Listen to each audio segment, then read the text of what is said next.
Salam alaikum yeni duñu seetaan, c'est avec un réel plaisir que je vous retrouve aujourd'hui avec un nouveau numéro de votre émission Défi 10 et comme invité nous avons Dolce Montero. Je pense que Dolce Montero est une personne que l'on ne présente plus au Sénégal, donc xanaa rek ñu bàyyi ko mu wax ak yéen.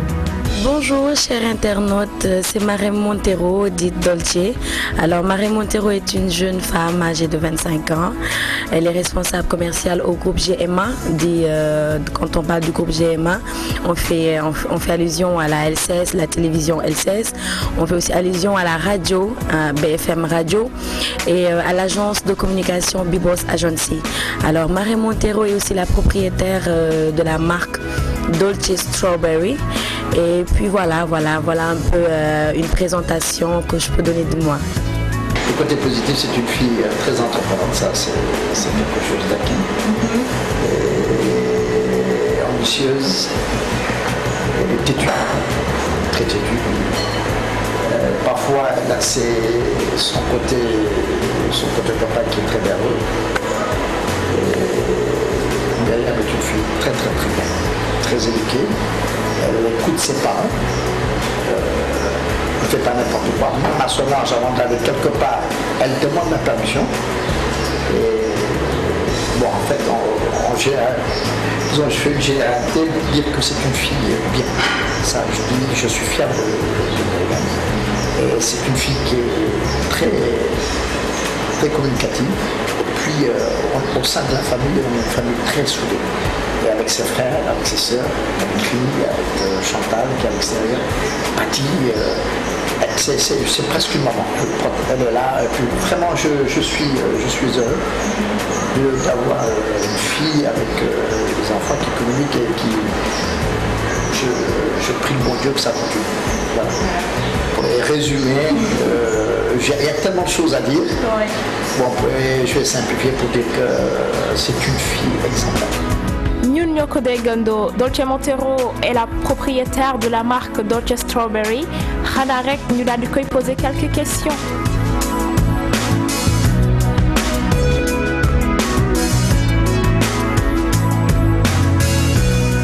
Alors pour mon parcours, déjà je vais commencer par rapport à mes études. J'ai eu un bac G en 2008. Et puis j'ai intégré une école de formation, Subdeco où j'ai fait 4 ans, j'ai fait ma licence en communication. J'ai fait aussi un master 1 en marketing et en ce moment je suis en train de continuer mes études, je suis en master 2 marketing. Et puis voilà, par rapport au diplôme que j'ai pu obtenir. Pour mon parcours professionnel, on va dire que j'ai eu un stage à l'âge de 16 ans, en fin d'année de seconde, où j'ai intégré l'entreprise Métro Alu, où j'étais secrétaire de direction, comme on dit, Gaëta Mondiko. Alors à 16 ans, où je percevais un salaire de 60 000 francs. Et puis dès que j'ai terminé avec Métro Alu, j'ai aussitôt intégré, on va dire plutôt, j'ai aussitôt créé un groupe d'événementiel du nom de Playhat Entertainment avec 4 autres jeunes comme Monsieur Montero, Rémi, Dibou Eldia et Youssoufa. Alors voilà, après la création de notre groupe d'événementiel, j'ai intégré en fait une agence de com, agence héritage où j'étais responsable, on va dire, des projets.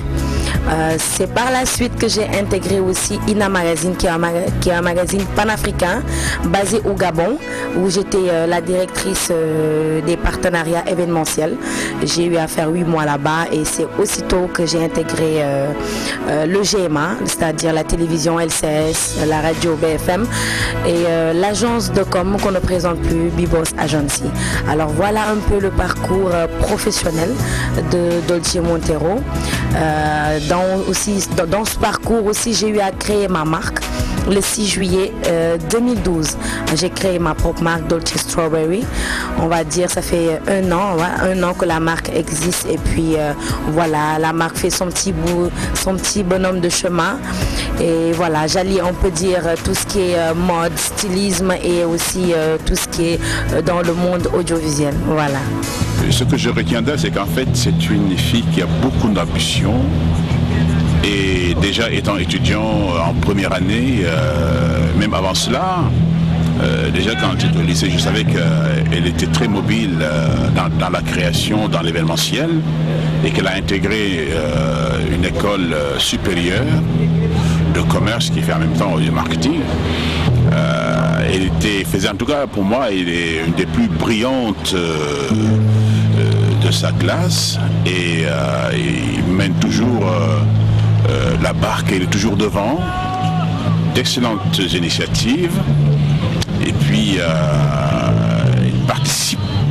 Voilà, c'est quelqu'un qui aime donner de la vie au groupe. Quand elle est avec ses amis, elle aime animer, elle raconte des anecdotes. Vraiment, dire des choses, donner des choses qui en fait qui égayent.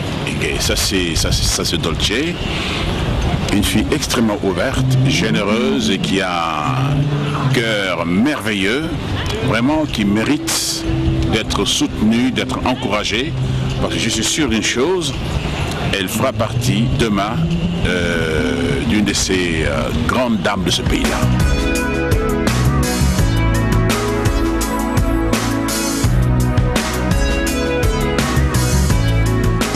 J'ai jamais eu à voyager pour pouvoir concrétiser mes projets. Je suis née ici et j'ai grandi ici, et tous les projets que j'ai eu à mettre en place ont été réalisés au Sénégal. Donc je comprends vraiment pas le fait que certains jeunes pensent impérativement qu'ils doivent quitter leur Sénégal pour réussir dans la vie. Tous les atouts sont là, vraiment, tous les atouts sont là. La plupart des écoles européennes sont représentées au Sénégal. Et vraiment, je lance un appel aux jeunes qui sont en Europe de préparer leur retour. Du moment où il y a des jeunes comme eux qui leur donnent la chance via le concept des défis de la diaspora que je respecte beaucoup, et aux jeunes qui sont présents au Sénégal de redoubler d'efforts, d'avoir la confiance en soi et surtout de faire preuve de détermination. Voilà.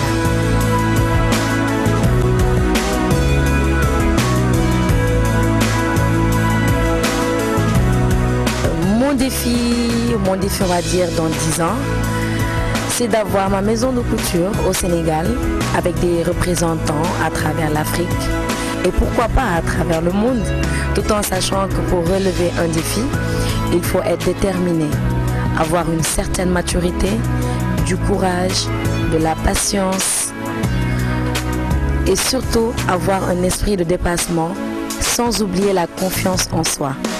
Elle a de la classe et elle sait ce qu'elle veut. Elle a l'étude et sa passion. Elle a eu des études et sa passion. Ça, c'est d'abord l'essentiel.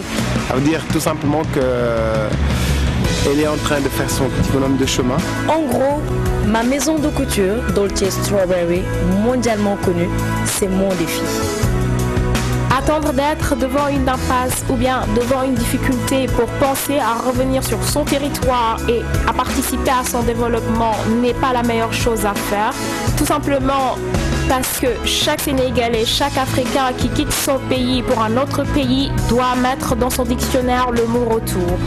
Et surtout, nous jeunes, nous ne devons pas oublier que ce n'est pas un citoyen d'un pays lambda qui viendra développer notre Sénégal à notre place, qui viendra développer notre Afrique à notre place. Voici la réponse qui était destinée à mettre fin à ce numéro de votre émission Défi 10. Nous aurons rendez-vous la semaine prochaine avec un autre invité spécial.